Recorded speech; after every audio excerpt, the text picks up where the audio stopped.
Everyone, Sushma here. Welcome back to my YouTube channel. ఈ రోజు వీడియోని నేను స్టార్ట్ చేయట్లేదు, మీకోసం ఒక స్పెషల్ పర్సన్ని తీసుకొచ్చాను. ఆవిడే మన క్రిప్టో లక్ష్మి. ఆవిడ మీకు న్యూస్ చెప్తుందంట. ఇంతకీ ఆ న్యూస్ ఏంటో చూసేద్దాం. ఏంది అట్ట చూస్తున్నారు? నేను మీ క్రిప్టో లక్ష్మిని.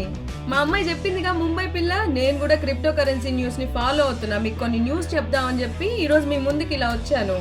ఇంతకీ చైనాకు చెందిన ఒక కంపెనీ పాలిట్రేడ్ అని చెప్పి అందులో వాషింగ్టన్కి చెందిన దొంగలు పడి 60 కోట్ల సొమ్మును దొంగలించారు.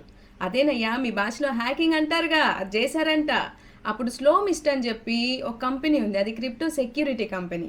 అది వాళ్ళ వివరాలన్నింటినీ బయట పెట్టాలని చెప్పి చూస్తే వాళ్ళ పేరు వచ్చి వైట్ హ్యాట్ అంట.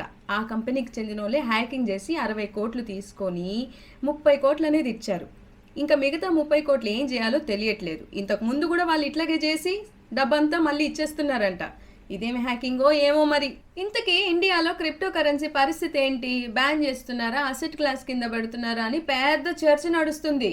మన సబ్స్క్రైబర్లు కూడా బోల్డ్ మంది కామెంట్ చేసి అడుగుతున్నారు, బ్యానా కాదా అని చెప్పి. మన నిర్మలా సీతారామన్ మేడం ఉన్నారు కదా, ఫైనాన్స్ మినిస్టర్, ఆవిడైతే క్యాబినెట్కి నోట్ రాశారు. మరి వాళ్ళు క్లియర్ చేస్తేనే మనకు అందులో ఉన్న విషయాలు అయితే చెప్తారు కదా. దానికి ముందైతే మనకేం చెప్పరు. ఇంతకీ మన ఇండియా నుంచే $6.6 బిలియన్ క్రిప్టో కరెన్సీలో ఇన్వెస్ట్ చేశారంట. మరి వాళ్ళందరూ కలిసి ఆ ముక్కోటి దేవతల్ని వేడుకోవాల్సింది. ఆ అమ్మవారి కటాక్షం ఉంటే అందరికీ లక్ష్మి వచ్చేస్తుంది. అంతే, మనందరం ఆశిద్దాం ఈ క్రిప్టో కరెన్సీ బిల్లు క్లియర్ అయ్యి మంచిగా మన ఇన్వెస్ట్మెంట్లన్నీ బాగా తిరుపతి కొండంత పెద్ద ఎత్తు ఎక్కాలని చెప్పి. ఇంకో విషయం ఏంటంటే టైం అయిపోతుంది ఇంకా చాలా. ఇదిగోండి, మరి మా అమ్మాయి చాలా అంటుంది. ఇది ఇవాళ వార్తలు అయితే. ఇంకా మరి మీరు పాలిగాన్ మ్యాటిక్ నెట్వర్క్ గురించి తెలుసుకోవాల్సిన సమయం అయితే వచ్చింది కదా. మరి బాగా చూడండి, వీడియో అంతా చూడండి. మధ్యలో కట్టింగ్ చేస్తున్నారంట. 9 నిమిషాలు పెడితే 9 నిమిషాలు చూడాలి, 10 నిమిషాలు పెడితే 10 నిమిషాలు చూడాలి, లైకులు కొట్టాలి, కమెంట్లు చేయాలి, షేర్లు కొట్టాలి. అది మీకు అందరికీ తెలిసిందే కదా. మరి బాగా ఎంకరేజ్ చేయండి బాబు, చిన్నపిల్ల. సరే మరి నేను ఉంటానే. అందరికీ నమస్కారం. ఇంకా చూసారు కదా మన క్రిప్టో లక్ష్మి గారి న్యూస్. ఎలా ఉంది అన్నది కింద కమెంట్ సెక్షన్లో రాయండి. జస్ట్ ఫన్ కోసం అలా ట్రై చేశాను అంతే. అండ్ ఈ రోజు వీడియో వచ్చేసి పాలిగన్ నెట్వర్క్ గురించి కాబట్టి 2021 ఫెబ్ ముందు వరకు అది మ్యాటిక్గా పిలువబడింది. తర్వాత పాలిగన్ అయింది. పాలిగన్ అనేది లేయర్ 2 నెట్వర్క్. అసలు లేయర్ 2 నెట్వర్క్ ఏంటో ఇప్పుడు తెలుసుకుందాం. సో ఈ బ్లాక్ చైన్ స్కేలింగ్ సొల్యూషన్స్ అనేవి 2 లేయర్స్ కింద విభజించబడ్డాయి. అది లేయర్ 1 అండ్ లేయర్ 2.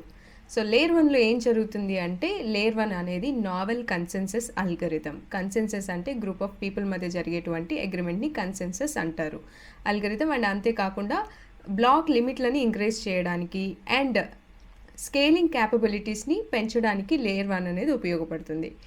లేయర్ 2 వచ్చేసి ఆఫ్ చైన్ సొల్యూషన్స్. అంటే ప్రాసెసింగ్ పవర్ ఎలిమెంట్స్ని మెయిన్ బ్లాక్ నుంచి తప్పించి ముందు ఆఫ్ అంటే సైడ్ బ్లాక్స్ మీద ఆ ప్రాసెస్ అంతా చేస్తుందన్నమాట. దీనివల్ల ఏమవుతుందంటే స్కేలింగ్ ప్రాబ్లమ్స్ అనేవి రాకుండా, ఫర్ ఎగ్జాంపుల్ ఒక మినిట్కి 7 ట్రాన్సాక్షన్స్ జరగాలి అని అనుకుంటే అవి ఈజీగా త్వరగా జరగడానికి ఈ లేయర్ 2 సొల్యూషన్స్ అనేవి ఉపయోగపడతాయి. సో ఇది లేయర్ 2 గురించి. I hope you understood. ఒకవేళ అర్థం కాకపోయినా ఏం ప్రాబ్లం లేదు. స్కేలింగ్ ప్రాబ్లమ్స్ అన్నా స్కేలబిలిటీ అన్నా ఏం లేదు. ఈ ట్రాన్సాక్షన్ స్పీడ్ ఉంటుంది కదా, పర్ సెకండ్కి 7 జరగాలి, 8 జరగాలి అని చెప్పేసి వాటిని ఎలాంటి అవాంతరాలు లేకుండా ఆగిపోకుండా కంటిన్యూస్గా చేయడానికి ఈ టెక్నాలజీస్ అనేవి ఇంట్రొడ్యూస్ చేశారు. లేయర్ 1, లేయర్ 2 అనేవి. మన పాలిగన్ వచ్చేసి లేయర్ 2 మీద పనిచేస్తుంది. ఈ లేయర్ 2 అనేది ఇప్పుడు ఎందుకు ఉపయోగిస్తున్నారు, ఎక్కడ ఉపయోగిస్తున్నారో తెలుసుకుందాం. పాలిగన్ నెట్వర్క్ అనేది లేయర్ 2 నెట్వర్క్. ఇది ఏం చేస్తుందంటే మెయిన్గా ఇథేరియంలో వచ్చేటువంటి స్కేలబిలిటీ ప్రాబ్లమ్స్ని సాల్వ్ చేయడమే కాకుండా బ్లాక్ చైన్స్ మధ్య ఇంట్రోపరబిలిటీని ఇంప్రూవ్ చేస్తుంది. ఇంట్రోపరబిలిటీ అంటే డిఫరెంట్ బ్లాక్ చైన్ సిస్టమ్స్లో ఉన్నటువంటి ఇన్ఫర్మేషన్ని చూడడమే కాకుండా యాక్సెస్ చేయడానికి అండ్ థర్డ్ పార్టీ ఇన్ఫ్లుయెన్స్ లేకుండా డీసెంట్రలైజ్డ్ నెట్వర్క్స్ మధ్య కమ్యూనికేషన్ చేయడాన్ని ఇంట్రోపరబిలిటీ అంటారు. ఓకే, సో దీనివల్ల ఇంట్రోపరబిలిటీ కూడా ఇంప్రూవ్ అవుతుంది. సో ఈ వీడియోలో పాలిగన్ గురించి చాలా బ్రీఫ్గా మీకు అర్థమయ్యేలాగా ఎక్స్ప్లెయిన్ చేయడానికి నేను ట్రై చేశాను కూడా. సో ఓవరాల్గా అయితే పాలిగన్ గురించి మనం తెలుసుకోవాల్సింది అది. ఇంతకంటే డీప్ కాన్సెప్ట్స్కి వెళ్ళినా కూడా మనం దానివల్ల ఏం ఉపయోగం లేదు. ఇప్పుడు ఈ పాలిగన్ నెట్వర్క్ యొక్క ఫౌండర్స్ గురించి మాట్లాడుకుంటే, దీనికి కో-ఫౌండర్ అండ్ ప్రాజెక్ట్ CEO వచ్చేసి మిస్టర్ జయంతి కన్నని. అండ్ అలాగే ఇంకో co-founder and chief operating officer వచ్చేసి మిస్టర్ సందీప్ నెల్వాల్. ఇప్పుడు మనం పాలిగన్ యొక్క ప్రైస్ చార్ట్ చూద్దాం.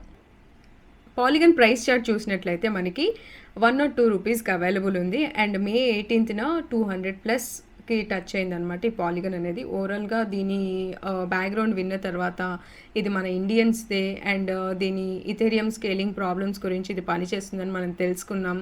దీని ఫ్యూచర్ అయితే డెఫినెట్‌గా బావుంటుంది అని హోప్ చేస్తున్నాం. ఎందుకంటే రోజు రోజుకి క్రిప్టో కరెన్సీ పర్చేస్ చేసే వాళ్ళ సంఖ్య అనేది పెరుగుతుంది కాబట్టి హోప్ ఫర్ ది గుడ్. ఈ పాలిగన్ అయితే దాని గురించి ఓవరాల్‌గా అయితే మీరు తెలుసుకుంది ఇది. నెక్స్ట్ వీడియోలో మళ్ళీ కలుద్దాం. Until then keep smiling and take care. This is Sushma signing off today.